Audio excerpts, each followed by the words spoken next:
Internet Just for Nerds here. Today we're getting hyped about elites, and surprisingly enough, casuals. The most important thing to remember about elites and casuals is actually that there's a spectrum of nerd. It's not an us versus them mentality. A lot of people focus on the fact that they want to be the absolute best at that game, and anyone who is not also wanting to be the absolute best at whatever, not just games, then that person does not more or less deserve to be in the same fandom or considered part of that community. And I don't think that's a fair mentality. For a long time, it's been jocks versus nerds. That's been like the media's kind of thing and what we all grew up with. When in reality, jocks are just nerds about sports. And they love sports, not comic books, not video games, though some of them probably do fall on both spectrums, so it's not fair to alienate them simply because of their differences. Anyone and everyone falls into a particular spectrum somehow. The question you have to ask yourself is, where do I fit in? And it's for you to decide, not for anyone else to decide. Now, I am a firm believer in understanding your limits when it comes to anything. And it's always good and healthy to push your limits regarding those topics and to strive to be better. But if you realized that you've reached your maximum potential in a particular thing, then it's only fair to stick at that area. Like, it isn't fair to anyone who is looking to continue to improve in a game to be held back or anything when playing that game or in that topic or whatnot. And that's not to say that you shouldn't have fun. By all means, you should. But it's also being courteous to others. Like a lot of people, like the League of Legends community. We'll talk about that for a brief moment. It is the most toxic community I've ever experienced in the history of gaming. And I've been gaming semi-professionally and casually since the internet and gaming became a thing. And Warcraft 2 and 3 for Battle.net, like, I love those games, but the communities can be so toxic because if you get into a 4v4 matchmaking in regards to Warcraft 3 Reign of Chaos, and you get two people in your team that are just absolutely terrible, that's okay. It sucks because you're going to lose that game, and you might want to rage at them a little bit, but it's not fair to them. They're simply trying to enjoy the game. Now, should they be paying the ranked ladder? Probably not, but if they're trying to improve, then you should be positive and allow them to at least improve. Talk to them about what they did wrong, what they could do better. The League of Legends community is no different. There's a normal non-ranked version of just about every single game that you can still play online and still enjoy. If you are a casual, that is where you should play. If you are a casual who is looking to improve and become an elite at that game, then you should play ranked. And you should just let everyone know, like, hey man, I'm just trying to improve. Anything you can tell me on what I can do to get better. It's not fair to punish a person who is better than you and make them feel terrible, but they shouldn't also do the same to you for simply trying to get better at a thing. Now, my personal self consider to be like a king of casuals. I don't have any particular thing that I am better than anyone else I've ever met at. And I probably will never find that thing because there's always going to be someone who can beat you at something. But when it comes down to it, I am darn good at just about everything that I set my mind to, and I deeply want to be good at everything I play.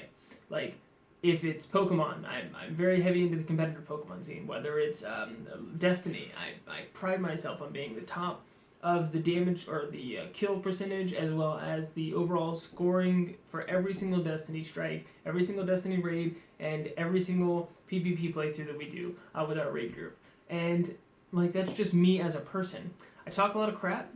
I don't treat anyone else poorly unless they're being toxic, and it's something that everyone needs to work on. But it's just a factor of understanding other people's limits versus your limits. In the world of gaming, it's kind of like a running joke. There's something called a backpack, and those are people who carry. And the elites are the hard carries. They're the people who are just mechanically better and have a better understanding of any particular game or setting than someone else. And that could be in any forte, whether that be poker, football, soccer, Destiny, League of Legends, Dota 2. I mean, you name it, there's going to be people who are just better. And that's okay. And if you want to learn, then you should learn from those people. it's not your job to place people on the spectrum. It's not anyone's job to place people on the spectrum. If someone chooses to be a casual, then they're allowed to be a casual. That's perfectly fine. Let them into the community and let them enjoy. And there's nothing wrong with sharing your information as an elite with those casuals so that they can get better at their casual level. Like, none of my friends play me in Pokemon anymore. It's kind of not fun, because I want to play with my friends, but they just assume that I'm going to stomp them into the ground. And that's not what I want them to do. I want them to have fun, and I want them to want to battle me and want to be my rival because I want to have a real... Is there anything wrong with wanting to have a real-life rival? I don't think so. I just want to play Pokemon against people.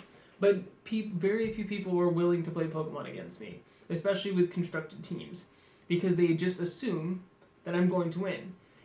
And that's not a fair That's not a fair thing to either party, because it makes me feel isolated and it makes them feel inferior.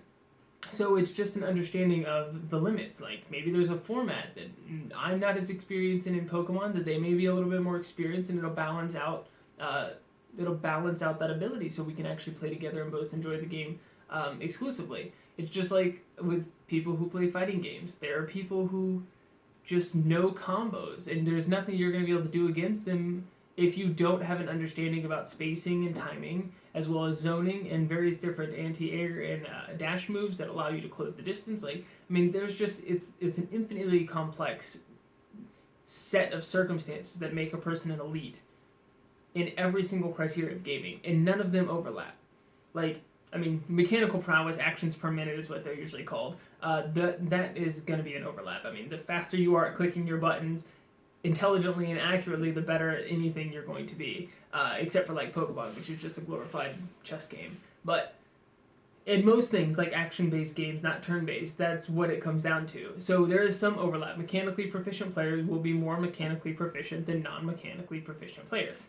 Nothing wrong with that. You don't have to be good with mechanics. You can still play how you'd like to play and still be fine and still enjoy that. And I think that's really important. Moving away from the actual gaming concept of elites versus casuals, again, it's not anyone's place to place people on that spectrum. People can fall onto the spectrum in multiple different areas. I mean, I love collecting video games. I love collecting figurines, and I love playing video games, and I love being the best I can be at those video games. Am I going to be better at some games than others? Most certainly. I also really enjoy D&D. I hate LARPing. I hate it.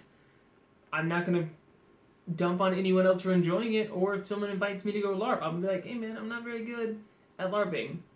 So maybe we like take an easier route, something that I can actually enjoy. But I want to make sure that I can share that experience with them, because they're trying to bring me into their community because they want to share that experience. And I really enjoy that as well. So it's just about being friendly and being able to share that experience. So there are people who will know every single detail about the Marvel Universe and their favorite superheroes, but don't know jack about DC. That doesn't make them any less of a comic book fan than someone who knows DC, Vertigo, IDW, and Marvel Comics all equally. Like, there is nothing that will separate those two people. They enjoy comic books, so should one person be talking about DC while the other person's in the dark? No. They should try to educate each other, or stick with topics that are mutually beneficial to both. If they both love Marvel, maybe one more than the other, then they should probably talk about Marvel. They can help to educate each other in that respect.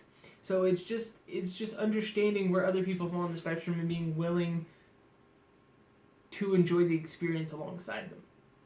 Like, if I'm playing a Destiny raid and there's someone who's not as good at me, or not as good as me in that raid, I'm going to play a little bit better than I usually would, because I want to make sure that they're having a good experience, even though they may not be mechanically as proficient or understand the core mechanics of the raid as well as I do. So I want to make sure that I'm educating them, teaching them every time they make a mistake, and showing them what they need to do to at least play better than what they're currently playing. And you never dump on them. I mean, eventually, yes, frustration's going to mount. You're going to get a little toxic. It's going to happen. But you should always be willing to accept that you're wrong to be toxic, and that all you're doing is degrading the experience for all parties involved. And it doesn't help you in any way. It doesn't improve you as a person. It doesn't do anything. So there's nothing wrong with being an elite. It's just understanding that as an elite, there's nothing wrong with being a casual. And you have to deal with casuals just as casuals have to deal with elites. It's not fun getting face rolled by someone who's just better than you. And it's also not fun having to play out of your mind every single game to make up for people who aren't as good as you. So remember to play within your spectrum, but also to continuously try to educate and improve others. And I think that's a key note to take away from this, is that you can always improve. And casuals can teach you a really important thing that a lot of elites seem to forget. It's about loving and enjoying whatever you're doing. And some elites can get so wrapped up in being good at the thing that they stop liking the thing. And it's not really healthy. And elites can always be teaching casuals how to improve what they do if they're willing to improve. If they don't want to improve, then who cares? Let them keep enjoying League of Legends or Pokemon or whatever without being the best players in the world. There's nothing wrong with that. Not everyone's faker. Not everyone can win VGCs. Not everyone can play doubles in Pokemon. Like, it's just understanding your spectrum and understanding where others are on the spectrum without assigning them that. Let them decide where they fall and let them play like they want to play. Let them nerd. Let everyone nerd how they want to nerd. There's absolutely nothing wrong with it. So I think that's the key takeaway from this, and that's to educate and teach others as they wish to be taught or educated. Don't alienate. Don't make fun. Sharing your passion enables you to be passionate voraciously through another person. So discuss these things with people. Like, help them to understand where you come from, and also be willing to understand where they're coming from. And like I said in our previous videos, being a nerd is about teaching and being willing to be taught. So keep being nerdy. Thanks, guys.